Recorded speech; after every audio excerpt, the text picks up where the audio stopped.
Well, for why it is that if men are fighting the wars, they're necessarily in a position of privilege where they can make the determination. I mean, I don't like women can fight against alongside men. I don't think this is. They can't. They literally cannot fight alongside men. They have, like in the Civil War, women were sneaking in to the military. Women were not fighting. They were. Would you like to get a death count on how many women died in combat in the Civil War versus men? Well, they weren't allowed to enlist in the Civil War. They're allowed right now. So they snuck in. They're allowed right now. They fought on next to their husbands. Would you like a list of how many women right now are in the combat infantry capable of going to the front lines in comparison to men? Do you want to know how many that is? Sure. Okay, well, let's start with this. Special Forces. How many female Navy SEALs do you think there are? None. How many? None. That's really weird. Are they barred from being Navy SEALs? No. Oh, and they are trying to become Navy SEALs. I think there have been women who. A lot of them. How many Navy SEAls are there? I don't know, but how many? Let's say there's. I think it's important delineation to make too, because I'm sure you would argue a majority of men don't meet that requirement. Sure.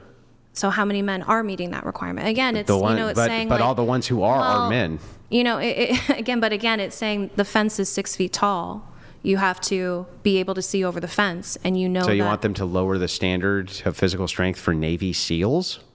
Well, again, like if we're talking about the certain systems that are in place, I don't think like there are countries that exist without Navy SEALs. There are countries that exist without. What country exists without special forces? There's no country that exists without special forces, not one. Not to the degree that we have here. I mean, are you saying all countries have a Navy, a military, and an Air Force? There's no country I'm aware of that doesn't have a military. None. Well, again, I delineated between Air Force. That's just branches Navy. of military. Right. Yeah, so what? Like, no, I think if you live in the middle of the desert, you don't have a Navy. But obviously... Yeah, if you live in the desert, you don't have a Navy. Sure. But then you still have a military. That's the point. Sure, but again, like, to what degree do you, like... How large does this need to be? I don't think it necessarily needs to be always a necessary condition of a society. Yeah, it does need to be a necessary condition of a society, because you have to have force in order to run a society. You have to. There's no way around it. But back to this, you kind of obfuscated, almost got away with it, but how many females Navy SEALs are there? There's 0. Mm-hmm. They're not barred from doing it. Right. So what's the barrier for them? I mean, obviously physical capacity. Yeah, they can't meet the physical capacity. Right. And so the thing is, hang on, that too. We can break this down going beyond that, beyond the Navy SEALs. You just start with the Special Forces. Let's move over into other types of Special Forces. How many female Green Berets? Oh, I have no idea. How many do you think? I don't know. Okay, well, Green Beret Special Forces, I don't think there's any of those either. Okay. Okay. But if you get into combat infantry, right, women who are capable of being in combat in the infantry, would you say that is on par with men or less than? Probably less than. Significantly less? Yeah. I don't think women are steered towards armed forces. Now, let me ask you a question. Sure. Let's pretend for a second that you were a general. And you should be able to think like a general, right? Because women aren't incapable of that or anything. So the enemy, right? The enemy really likes to grape women. Like that, they really like that, right? And you have men and women who can fight in the front lines, right? So you draft men and you draft women. Do you think that the enemy would try to demoralize you by graping your women? Yes. Yeah. Would it work? Demoralize women? No, to demoralize men and women. Wouldn't it demoralize the men if the enemy was graping female soldiers and they could like hear them? I think that would demoralize anyone, sure. Yeah, but it would really demoralize the men, right? What's... Because they can't do anything to stop it. Okay. And they want to stop it, right? I would think anyone would want to stop grape. Yeah, sure. But when you're talking about your fighting force, right, do you think that the enemy is going to grape the men? I mean, if there's no women, sure. They don't. And that's what happens in prison. Yeah, sure. It happens in prison, not usually in infantry combat. Well, I mean, because there's no, like, we're just giving an example, like when there's no women, men grape men. Yeah, but that's, first of all, that does happen in prison. It's not common. But let me ask you this. Would it be more common in prisons? I think it's pretty common. Would it be more common in prison for there to be grape if they were co-ed? I mean, grape happens a lot in prison, being sex segregated. Yeah. Would it happen more if it wasn't sex segregated? Like if there was a lot of women around very violent inmates, do you think that they would get grape? There would be more grape or less grape? I think the women, they would grape women. There would be a lot more grape, right? I mean, there's opportunity. They're smaller, easier to do. Sure. Yeah, but that same thing's going to happen in combat. Grape is necessarily like just an act of physical strength.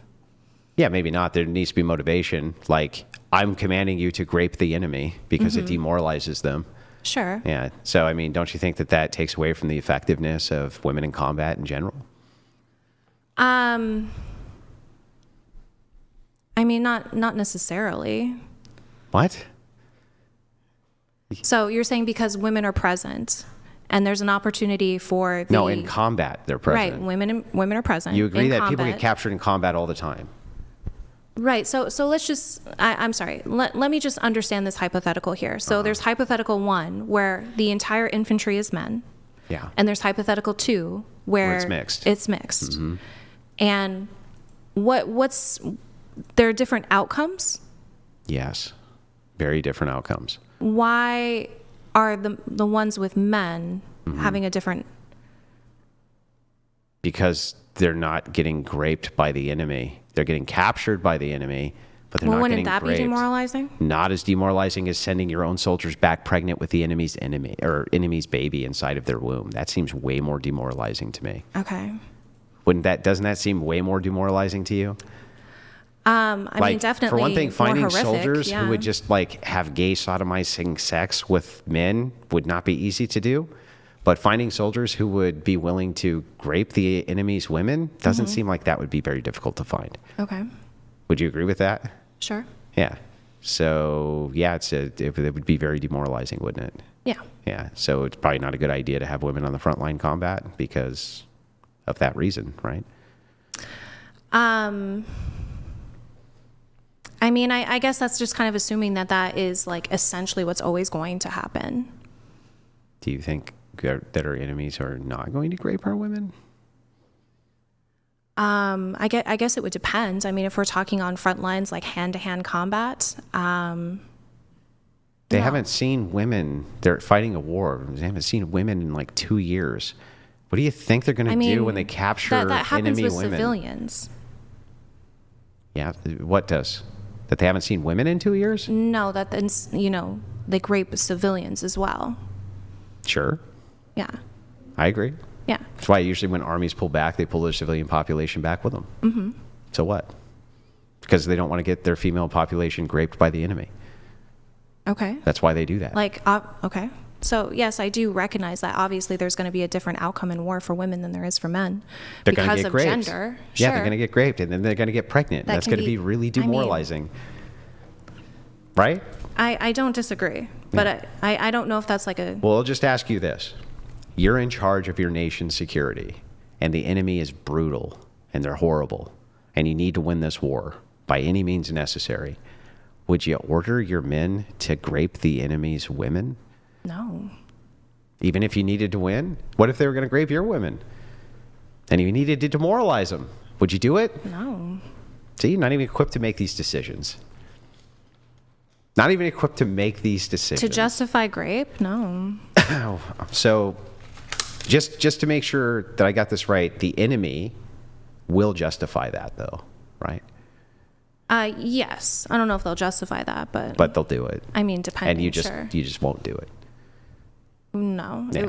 So then it seems to me like having women in the military under your command probably wouldn't be a very good idea because they're going to get graped. I don't know how commanding my soldiers to grape their women would prevent the women in my military from getting raped. I'm just explaining to you. I'm not telling you that you're making an immoral decision. You're not, right? What I'm telling you is that under your view, even if you're in command, you still would acknowledge that the enemy is going to grape your soldiers. Yes, just like I would acknowledge that the enemy could kill my soldiers. They're going to kill your soldiers for sure. Yeah. But they're also going to grape your female soldiers. Mm-hmm. So do you think they have an advantage if their military is mostly men and yours is co-ed in infantry combat? Again, I think it would depend on other factors, like access to resources, strategy. You have access to the same resources, roughly. That's not, that's just an equalizer. Like that's not actual real combat or like the real structure of it. What do you mean? I mean, like I've said before, what good is brute force strength if you don't have water and food? No, I mean, you have access to roughly the same amount of resources, you and the enemy. Right. You're just equalizing it. That's my whole point. Yeah, I'm talking about But water that's and not food. real life. Yeah, it's real life that most of the time when professional militaries are fighting with each other, they have water and food. What do you mean? It's not. That can be a real hurdle for a lot of It can be, militaries, but it is making is- sure that they still have access to but, water and food. But it is the case that most of the time professional militaries have access to water and food. Most of the It time. would depend on the conditions. Yeah, sure. It depends on the conditions, but you have Right, significant but I'm saying advantages to having is all an male important- soldiers, That right? is an important tenet. Sure. It's not just brute force strength. It is strategy. It's mostly brute access, force strength. It's access to resources. And who do you think has the ability to have longevity in conditions which are extremely hot, extremely cold, that fluctuate all the time, that require a sense of physical readiness? Which sex do you think? Men. Yeah, men. Yeah. So wouldn't you be advantaged if you didn't waste resources on training females for physical combat when you could instead train males for that? Yeah, in some sense. So then again, why the hell do you want women in combat in the military? It's silly. I mean, if they have the capacity to perform, I mean, obviously we're already looking at there is going to be kind of a filter for men in general. But I mean, you're right in terms of if we're looking for the elite within this specific one area, then that is going to be men. Yeah, so then if you have access to men, you're going to be spending X amount of money on soldiers. Why would you sink the same amount of money into a female for combat if you could sink that money into a man for combat? Well, I mean, we've already established that within this kind of level of infantry that It should be men. it's going to be men. What just privilege? because of Got the... it. Yes, it's going to be men, and it should be men because they're going to be better at it, right? Sure. Okay, then what privilege do they get? What privilege does who get? Do these men get because women aren't able to do these jobs? What privileges should these men get? In terms of Like rights that they get these specific men?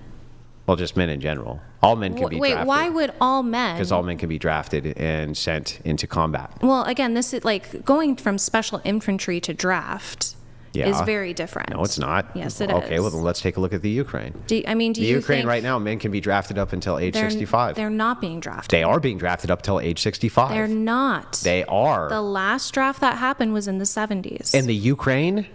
Yes, a man has not been drafted since the 70s. Oh, we're talking about the Ukraine government. Yes. Oh, I'm sorry. I thought we were talking about the United States. Yes.